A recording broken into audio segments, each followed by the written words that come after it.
The bench press is and always will be the backbone of any good chest routine. It is a lift that we can load up where we can go heavy. We're going to get really great stimulus for our chest. And let's be honest, it is awesome to tell people what you max out on the bench press, especially once you get to those big numbers and you're at 2 and 3 plates. The downside of the bench press is this. No matter what kind of lifter you are, whether you are a power lifter who is setting world records, or whether you're somebody who's just hitting the big box gym 5 days a week to get stronger, there is a very good chance that you either have dealt with shoulder pain or you will deal with shoulder pain at some point from this lift. And that can lead to little issues and more serious issues depending on how you train and depending on how you deal with that shoulder pain when it does arrive. So shoulder pain does not have to end your quest for a big bench press or your quest for a strong chest, as long as we think about a couple things, and we're gonna go over that for you now. So before we get into the issues that could lead to shoulder pain in the bench press, let's first understand one major thing.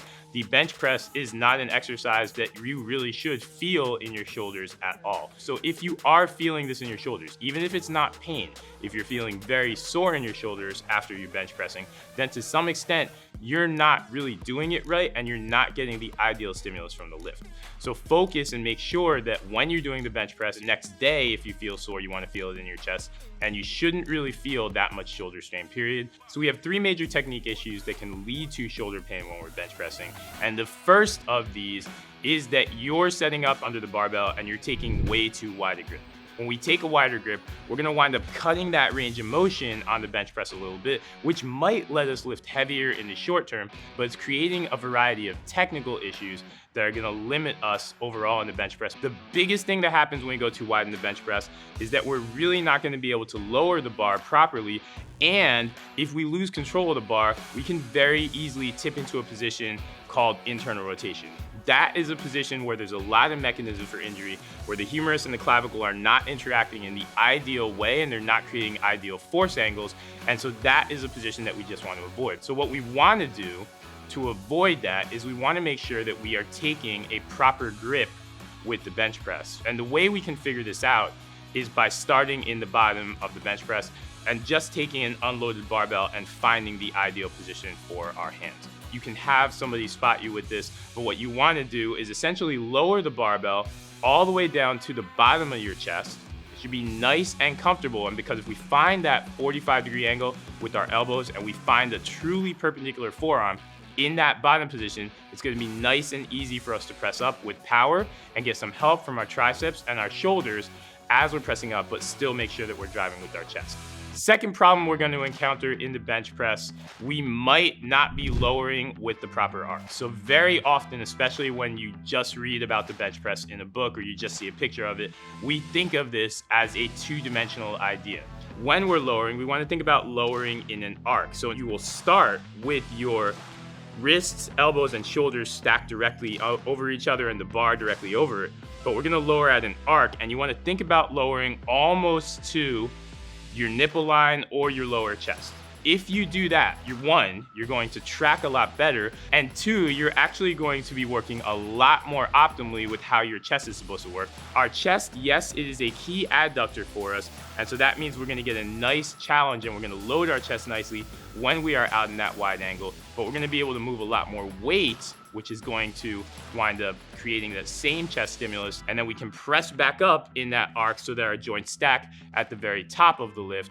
That is the optimal way to bench press, and it's gonna keep you out of pain too. And the third major problem that could be leading to shoulder pain when you're bench pressing, or will create it at some point, is that you're not leading with your chest. So very often, especially for beginners, what happens is you lie down on that bench, and that is we're not squeezing our shoulder blades and creating a little bit of a back arch. When you are lying on that bench, the first of this is we want to get a little bit of an arch.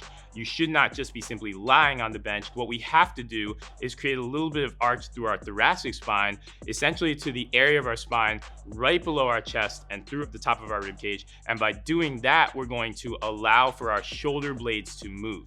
Whenever we're doing this motion, we need our shoulder blades to move because that's what's going to allow our shoulders to travel in a normal arc, and that's what's going to allow us to get the depth that we need in the bench press so that we can touch that bar down to our chest. How do we do this? First, we want to unshrug our shoulders. So very often people will wind up a little bit high. We think this is a natural position, in part because of the issues we have in step 2. We think we're trying to lower that bar straight down. What you want to do is think about turning your elbows almost downwards towards your hips and unshrugging your shoulders as much as possible. That's going to turn on our lats, which are going to help us with this bench press as well, and they're going to create more stability for our shoulders. Once we've done that, we need to do one more step, and we need to think about driving our shoulder blades hard into the bench, essentially trying to squeeze a pencil between our shoulder blades. Your mid-back will naturally arch up a little bit. That way it can create space for your shoulder blades to move and for you to get that really good shoulder blade squeeze. As we're lowering and as we begin to press up, you want to maintain that shoulder blade squeeze. All of that is going to help you lead with your chest. Now, here's 2 great things about leading with your chest. 1, if we're leading with our chest, then that means our pecs are really driving this motion. And 2, because our chest is driving the motion, that means our shoulders aren't driving the motion and we're not overextending, because when we overextend, that's when you're going to feel this in your shoulders. And if you do those 2 things, you will wind up leading with your chest, and that will put you in a lot better position to get a lot more out of the bench press. Now, if you're already dealing with a degree of shoulder pain, thankfully, there are a couple things that we can do so that we can continue to pursue chest gains while also working to get ourselves out of shoulder pain and getting ourselves in position to really be strong on this lift once we get through this little bout that we're dealing with. The first of these is point blank. If you're having shoulder pain on the barbell press, we've got to put away that barbell press for a little bit. Thankfully, though, we have so many tools in the gym that can still allow us to go through that pressing pattern and to hone that pressing pattern. That way we can get nice and strong with it, and our form will be that much tighter when we do return to the barbell. What I'm going to do very quickly is go through 4 motions that we can use to replace the barbell press. Depending on where you are in terms of shoulder pain and depending on how you feel like your technique is, you can easily mix in all of these motions, or you can just stick with one of them. First of these, naturally, is going to be our standard dumbbell bench press.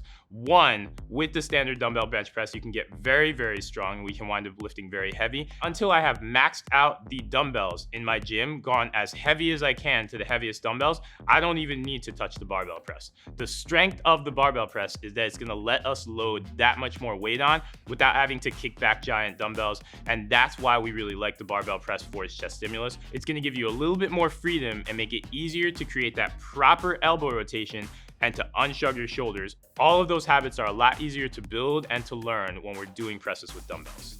Second option you have, we can go from dumbbells to kettlebells. And the great thing with pressing with kettlebells is these very naturally are going to tip us into a position of shoulder external rotation, because that is a position that's going to create a lot more joint space for us. It's not going to cut down joint space, which is what happens when we shift into internal rotation. So kettlebells are another great way that we can press. Our third option, we're gonna go to something called a bottoms up kettlebell press.